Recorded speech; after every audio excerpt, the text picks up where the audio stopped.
Bangladeshi allrounder Shakib Al Hasan ক্যারিয়ারের শেষ প্রান্তে এসে বড় ধরনের চ্যালেঞ্জের মুখোমুখি হয়েছেন। বোলিং অ্যাকশনে ত্রুটি থাকার কারণে আন্তর্জাতিক ক্রিকেট সহ সব ধরনের ক্রিকেটে তার বোলিং নিষিদ্ধ হয়েছে।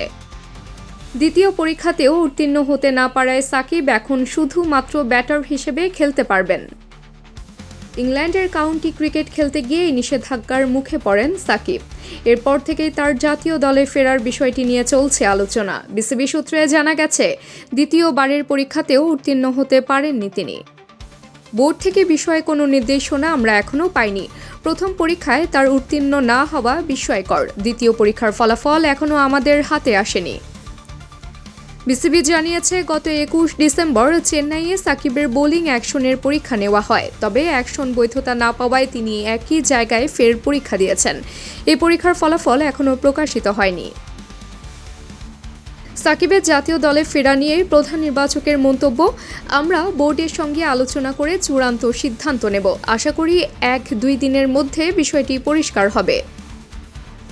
এমন অনিশ্চয়তার মধ্যেও চ্যাম্পিয়ন্স ট্রফির আগে সাকিবকে জাতীয় দলে দেখতে চায় বিসিবি।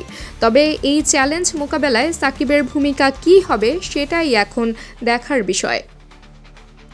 দ্বিতীয়বার পরীক্ষায় ফেল করলেও সাকিবের প্রতি বিসিবির আস্থা এখনও অটুট।